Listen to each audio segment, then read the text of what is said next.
বাংলাদেশ নিয়ে সরব মমতা বন্দ্যোপাধ্যায়। বাজারে নকল ভিডিও ছড়িয়েছে, বাংলাদেশ নিয়ে নকল ভিডিও ছড়িয়েছে দাবি করলেন মুখ্যমন্ত্রী মমতা বন্দ্যোপাধ্যায়। বাংলাদেশের ভিসা বাড়ানোর কথা শুনেছি, ভারতীয়দের বাংলাদেশ থেকে ফেরানো হোক বললেন মমতা। বাংলাদেশের হিন্দুদের উপর অত্যাচারের ভিডিও ভুয়ো, বিএনপি নেতাদের ভারত বিদ্বেষের ভিডিও ভুয়ো। কি বলেছেন মমতা, শুনুন। আপনারা কেন বাংলাদেশ নিয়ে আমাকে বারবার জিজ্ঞেস করেন বলুন তো? যা বলার তো আমি বলে দিয়েছি বিধানসভায়। আর কিছু প্লিজ, কিছু ফেক ভিডিও চলছে। ভারত সরকার প্রতিনিধি পাঠিয়েছে, এটা তো ভারত সরকারের দেখার কথা, আমার তো দেখার কথা নয়। আমি তো শুনেছি ভিসা আরও বাড়ানো হয়েছে যাতে ওখান থেকে বেশি লোক এখানে আসতে পারে। তো আমাদের লোকেদের ফিরিয়ে আনার ব্যবস্থা করা হোক, এটা তো আমি অলরেডি বলেছি, যারা আসতে চায়। ভাই আমি সেটা বলছি না, এটা পরিষ্কার কথা, এটা গভর্নমেন্ট অফ ইন্ডিয়ার ব্যাপার, গভর্নমেন্ট অফ ওয়েস্ট বেঙ্গলের ব্যাপার নয়। বারবার এক কথা আপনারা আমাকে জিজ্ঞেস করবেন না। কেউ কেউ মিসলিড করে এটাকে সাম্প্রদায়িক দাঙ্গার পর্যায়ে নিয়ে যাচ্ছে, কিন্তু এটা তো নিশ্চয়ই আপনারা অ্যাপ্রিসিয়েট করবেন। এখানকার ইমাম অ্যাসোসিয়েশন, সব ইমামরা, বড় বড় ইমামরা একসাথে বলেছেন বাংলাদেশে মাইনরিটির ওপর যে অত্যাচার হচ্ছে আমরা তাদের নিন্দা করি, আমরা তাদের প্রোটেকশনের দাবি জানাই। আমরাও সকলে প্রোটেকশনের দাবি জানাচ্ছি। আমরা চাই government of India must act মানে কি? মানুষকে নিরাপত্তা দিক, মানুষকে যারা ফিরতে চায় ফিরিয়ে আনার ব্যবস্থা দিক। বর্ডার থেকে তো অনেকে চলে আসছে আমি শুনছি, কিন্তু বিএসএফ কোথাও আটকাচ্ছে, কোথাও আটকাচ্ছে না। সিভিল অ্যাভিয়েশনের থ্রুতে যারা আসছেন প্লেনে, প্লেন তো চালু আছে, ট্রেন তো চালু আছে, তো তারা আসছে তো লোকজন। ভিসা যাদের আছে, পাসপোর্ট যারা আছে, তারা তো আসছেন, বন্ধ তো করা হয়নি। ইন্ডো বাংলাদেশ একটা বর্ডারও তো বন্ধ করা হয়নি। বন্ধ করলে তো ইনস্ট্রাকশনটা আমাদের কাছে থাকতো, আমাদের কাছে এ ধরনের কোনো ইনস্ট্রাকশন নেই। কাজেই টোটালটা গভর্নমেন্ট অফ ইন্ডিয়ার ব্যাপার। আমরা শুধু চাই তারা আমাদের মাইনরিটিসদের রক্ষা করুক। মেজরিটিরা যেমন মাইনরিটিসদের রক্ষা করে, সব জায়গায় নিয়ম হচ্ছে মেজরিটিদের দায়িত্ব মাইনরিটিসদের রক্ষা করা। মমতা বন্দ্যোপাধ্যায় কি বললেন আমরা শুনলাম। তিনি বলছেন ভারত সরকারের বিষয়ে বারবার কেন তাকে প্রশ্ন করা হচ্ছে এই নিয়ে, যখন তিনি বলছেন সেই নিয়ে বলার পরই তিনি বলছেন বেশ কিছু ভিডিও নাকি দেখানো হচ্ছে সেগুলো ভুয়ো, ফেক। এই নিয়েই আমরা কথা বলবো। নিউজ রুম থেকে রয়েছেন আমাদের সিনিয়র এডিটর ময়ূক রঞ্জন ঘোষ। ময়ূক, কিছুদিন আগে আমরা বা এর মধ্যে বারবারই আমরা শুনতে পাচ্ছি বিএনপি জামাতিরা তারা বিভিন্ন সময় বলছে যে যে ভিডিও দেখানো হচ্ছে সেগুলো নাকি ভুয়ো। এবার মুখ্যমন্ত্রী মমতা বন্দ্যোপাধ্যায়ও বলছেন ভিডিও ভুয়ো। কোন ভিডিও ভুয়ো? যেখানে হিন্দু নিপীড়নের ভিডিও দেখানো হচ্ছে সেগুলো ভুয়ো, অত্যাচারের ভিডিও ভুয়ো? বিশাখা, সেটাই প্রশ্ন। এবং আরেকটা মজার জিনিস যেটা লাগছে, ঠেলায় না পড়লে বেড়াল গাছে ওঠে না। তৃণমূলের মুখে এতবার সনাতনী শব্দটা শুনলাম, এতবার হিন্দু শব্দটা শুনলাম, আমি নিজেকে একটু চিমটি কেটে দেখে নিলাম এটা মমতা বন্দ্যোপাধ্যায় বলছেন না কোনো আরএসএস বিজেপির নেত্রী বা নেতা বলছেন।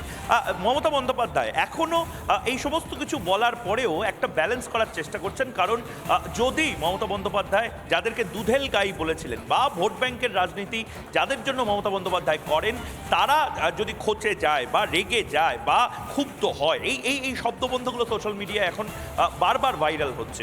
মমতা বন্দ্যোপাধ্যায় আজকে ফেক ভিডিও, যেটা তুমি একেবারে সঠিক প্রশ্ন করলে যে ফেক ভিডিও কোনগুলোকে বলছেন, যে একের পর এক মন্দির ভেঙে নিচ্ছে সেটা ফেক। ফিরিঙ্গি বাজারে যে ইসকনের মন্দির ভেঙে দেওয়া হয়েছে সেটা ফেক। মেহেরপুরে যে ইসকনের মন্দির ভেঙে দেওয়া হয়েছে, জগন্নাথ বিগ্রহ যাতে আগুন লাগিয়ে দেওয়া হয়েছে সেটা ফেক না। কালী মন্দির যেগুলো তছনছ করা হচ্ছে সেটা ফেক। চট্টগ্রামে একের পর এক হিন্দু সম্প্রদায়ের মানুষজনকে মারা হচ্ছে, মাথা ফাটানো হচ্ছে সেটা ফেক না। জামাতি আইনজীবী যারা রয়েছেন, যারা চট্টগ্রাম কোর্টের মধ্যে দাঁড়িয়ে বলছেন চিন্ময় কৃষ্ণ প্রভুর জন্য কোনো আইনজীবী যদি দাঁড়ায় তাহলে তাদেরকে গণধোলাই দেওয়া হবে, সেটা ফেক।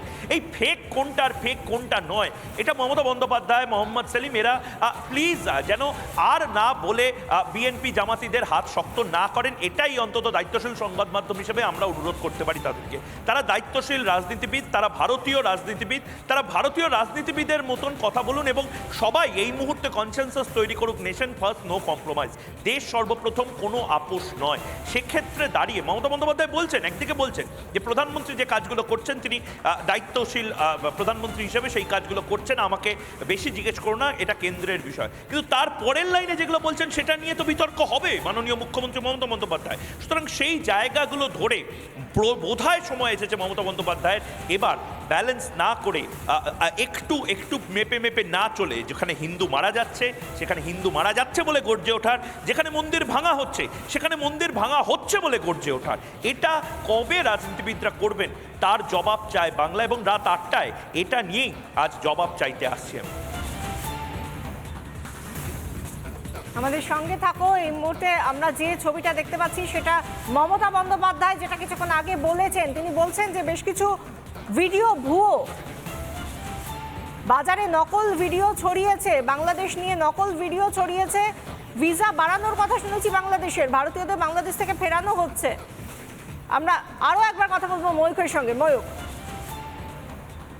বিশাখা, একবার আমরা একটু ইন্টারাপ্ট করছি, কারণ এই মুহূর্তে কেন্দ্রীয় প্রতিমন্ত্রী সুকান্ত মজুমদার, ডক্টর সুকান্ত মজুমদার এই মুহূর্তে আমাদের সাথে টেলিফোন লাইনে রয়েছেন। ডক্টর মজুমদার, মুখ্যমন্ত্রী মমতা বন্দ্যোপাধ্যায় তিনি অনেকগুলো কথা বললেন, কিন্তু তার মধ্যে একটা কথা তিনি বললেন যে অনেক বাংলাদেশের ফেক ভিডিও, সেই ফেক ভিডিওগুলো প্রকাশ করা হচ্ছে সাম্প্রদায়িক সম্প্রীতি নষ্ট করার জন্য। আমার প্রশ্ন বা রিপাবলিক বাংলার প্রশ্ন, মেহেরপুরে যে জগন্নাথ মূর্তি ভাঙচুর করা হচ্ছে, বা ইসকন মন্দির ভাঙা হচ্ছে, বা জামাতি আইনজীবীরা প্রকাশ্য রাস্তায় দাঁড়িয়ে কোর্ট চত্বরে দাঁড়িয়ে চট্টগ্রামে বলছে চিন্ময় কৃষ্ণ প্রভুর জন্য যারা দাঁড়াবে তাদেরকে জবাই করা হবে বা গণপ্রহার দেওয়া হবে, কোনটা ফেক ভিডিও?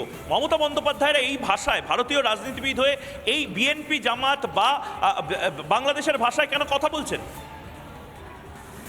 দেখুন, মমতা বন্দ্যোপাধ্যায় নীতিগতভাবে হিন্দুদের উপর অত্যাচার দেখতে হলে পরে সেটা দেখতে পান না। তিনি নিজেও বেলডাঙ্গাতে হিন্দু বাড়িতে যে হামলা হয়েছিল, কিছুদিন আগে দাঙ্গা হয়েছিল, হিন্দু মন্দির ভাঙা হয়েছিল, সেই সমস্ত নিদর্শন লুকিয়ে রাখার জন্য পুলিশকে দিয়ে বাড়িঘর রং করানো থেকে কোনো কিছু বাদ দেয়নি। সমস্ত কিছু করেছেন যাতে সমস্ত চিহ্ন, অত্যাচারের চিহ্ন মিটিয়ে দেওয়া যায়। মমতা বন্দ্যোপাধ্যায়, আমরা বরাবর বলে এসেছি, উনি বাংলাদেশপন্থী, পাকিস্তানপন্থী একজন মুখ্যমন্ত্রী, ভারতবর্ষের বিরোধী মুখ্যমন্ত্রী একজন, এবং সেই জন্য উনি এই কথা বলছেন। মাননীয় মুখ্যমন্ত্রী যিনি আমাদের দুর্ভাগ্য বাঙালি যে বাংলায় এই মুহূর্তে এমন একজন মুখ্যমন্ত্রী আছে যার ভাষা বাংলাদেশের জামাতের ভাষার সাথে মিলে যাচ্ছে সম্পূর্ণভাবে। টোটো